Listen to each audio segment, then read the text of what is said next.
नमस्कार, मैं अजय साहू और आप देखना शुरू कर चुके हैं शोरगुल टाइम्स। कहानी सीक्रेट अमीरजादा के इस एपिसोड में आहान लिली को गोद में लेकर भाग रहा था। भागते भागते उसे कुछ कार्स नजर आई जिनमें से एक में मोनिका थी। आहान और लिली एक कार में बैठते हैं और उस कार का पीछा करते हैं।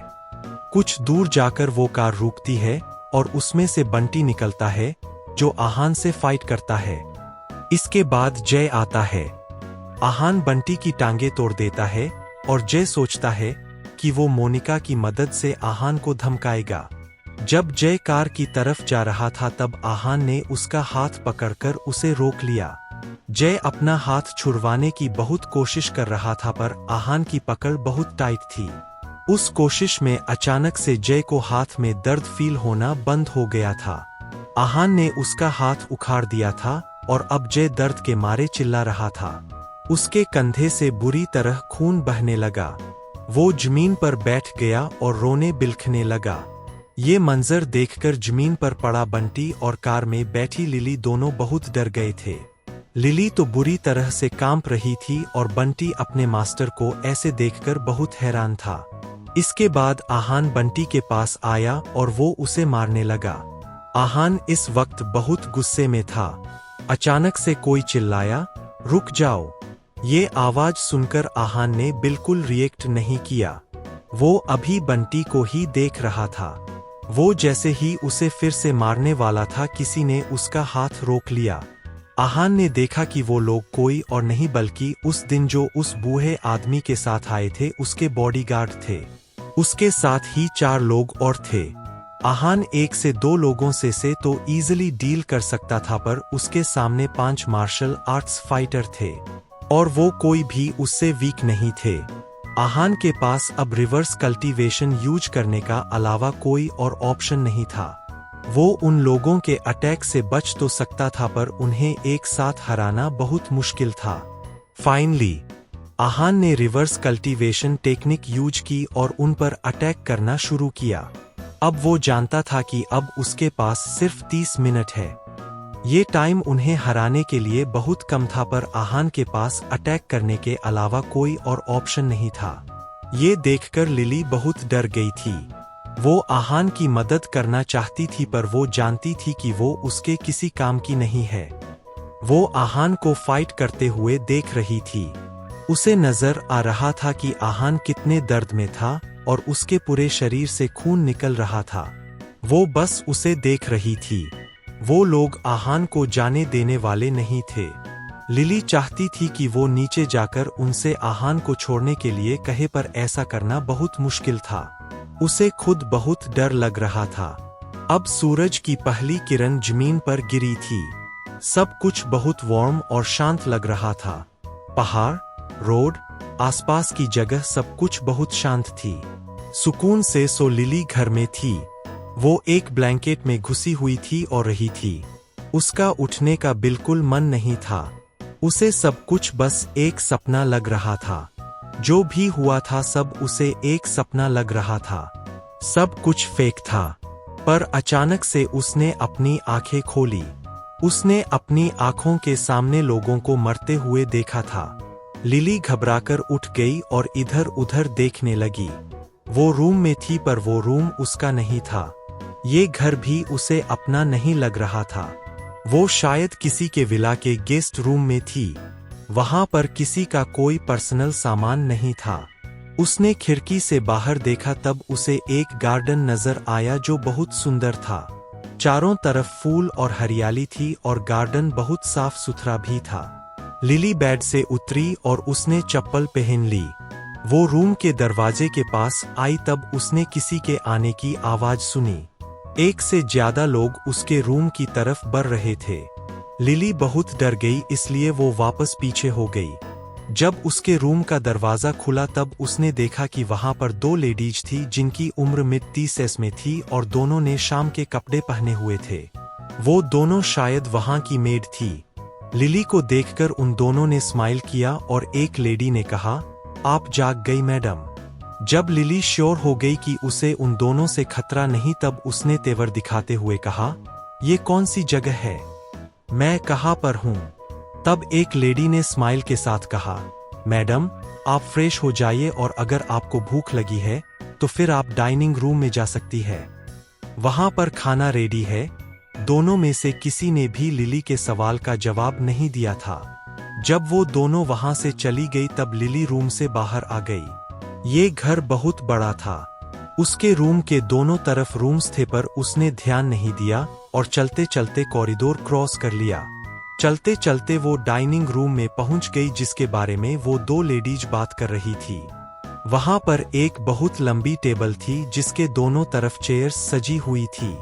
लिली ने देखा कि वहां पर कुछ लोग बैठे हुए हैं और उनमें से एक आदमी वो भी है जो उस दिन उनके घर आया था। लिली को देखकर वो बूढ़े आदमी खड़े हुए और उन्होंने कहा, मिस लिली।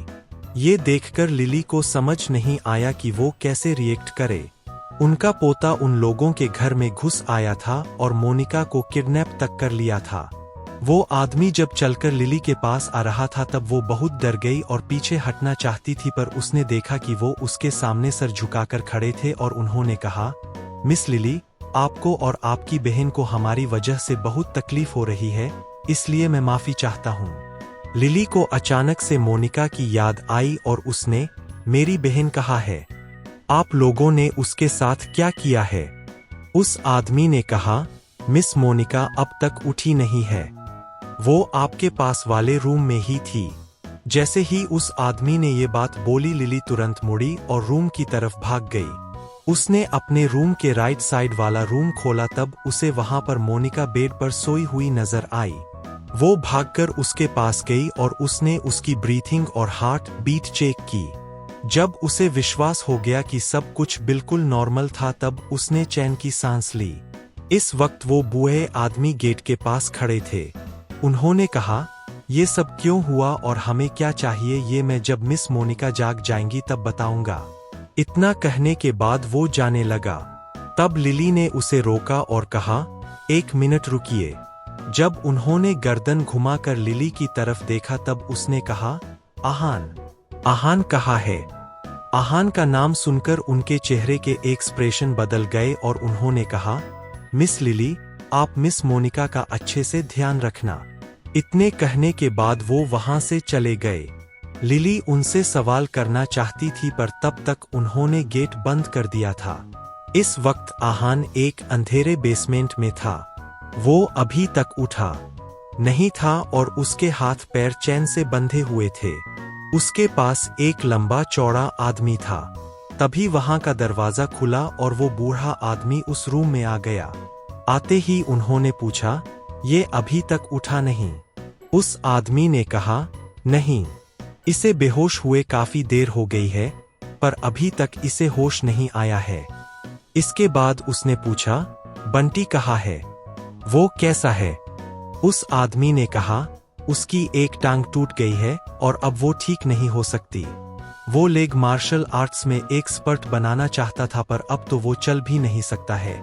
वो ये बात इतना कैजुअली कह रहा था जैसे वो उसका कुछ नहीं लगता था पर असल में वो उसका सगा छोटा भाई था। बूढ़े आदमी ने कहा, चिंता मत करो, बेस्ट डॉक्टर से उसका ट्रीटमेंट करवाओ और पैर जुड़वाने की कोशिश करो और अगर ऐसा ना हो तो फिर नकली पैर लगवा लो।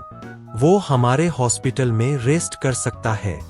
उस आदमी ने कहा, बंटी की तरफ से मैं, विजू, आपको थैंक यू बोलता हूँ। उस बूढ़े आदमी ने कहा, ये हमारा फाराजा है। विजू ने आहान की तरफ इशारा करते हुए कहा, बॉस, मैं इसे उठाऊं? बूढ़े आदमी ने नॉड कर दिया। विजू ने तुरंत वहां पड़ी पानी की बाल्टी उठाई और आहान के चेहरे पर डाल दी। पानी बहुत ठंडा था इसलिए आहान की कमजोर बॉडी तुरंत कांपने लगी।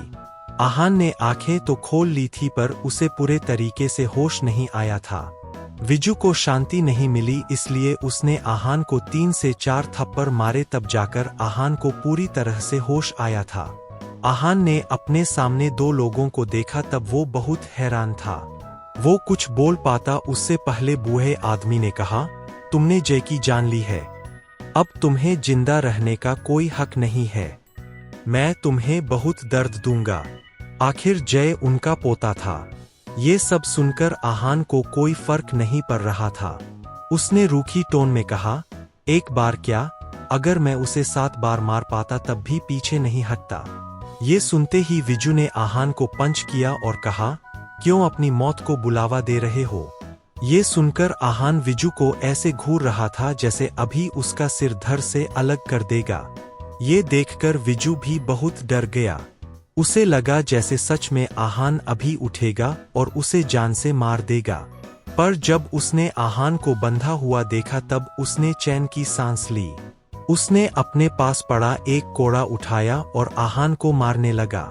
आहान को उस हालत में देखकर उस आदमी को और विजू को बहुत मजा आ रहा था। आहान को उनकी वजह से बहुत दर्द हो रहा था। उसके चेहरा पूरी तरह से लाल हो चुका था। रिवर्स कल्टीवेशन की वजह से उसकी बॉडी पहले ही बहुत वीक हो चुकी थी और अब मार से उसकी हालत और खराब हो रही थी। थोड़ी देर बाद उस बूढ़े आदमी ने कहा, अब छोड़ दो, इतनी आसानी से और इतनी जल्दी इसकी जान नहीं लेनी है। इतना कहकर वो वहां से चले गया और विजू भी रुक गया। कुछ देर बाद मोनिका भी उठ गई। उसके सिर में बहुत दर्द हो रहा था। जब उसने देखा कि वो बहुत अलग जगह पर है और लिली उसके पास बैठी है, तब वो और ज्यादा कंफ्यूज हो गई। वो याद करने की कोशिश कर रही थी कि उसके साथ क्या हुआ था। तभी लिली ने उससे पूछा, आप कैसा फील कर रही हो। मोनिका ने कहा, मैं ठीक हूँ। हम यहाँ। मुझे इतना याद है कि मुझे नींद नहीं आ रही थी, इसलिए मैं स्टडी रूम में जा रही थी। फिर क्या हुआ मुझे कुछ नहीं याद। अब तक जो भी हुआ था लिली सब कुछ मोनिका को बताने लगी। उसने बताया कि कैसे आहान ने उसे बचाया और गाड़ी का पीछा करके फाइट किया। ये सब सुनकर मोनिका बहुत एक्साइटेड हो रही थी। उसने पूछा, अब आहान कहाँ पर है। ये सुनकर लिली मायूस हो गई और उसने कहा, पता नहीं, शायद इन लोगों ने आहान को कैद कर लिया है और जब मैंने पूछा तो मुझे कुछ नहीं बताया। ये सुनकर मोनिका भी बैठ गई और उसका भी मुंह उतर गया। उसने लिली से कहा, मुझे मिस्टर बसंत के पास लेकर चलो। क्या लिली और मोनिका आहान को ढूंढ पाएंगे? आगे जानने के लिए बने रहिए हमारे चैनल शोरगुल टाइम्स के साथ। बस इसी के साथ यह एपिसोड समाप्त होता है। इस एपिसोड को आगे बढ़ाते हुए कल फिर मुलाकात होगी। आज के लिए बस इतना ही। अब कल तक के लिए इजाजत। नमस्कार, धन्यवाद।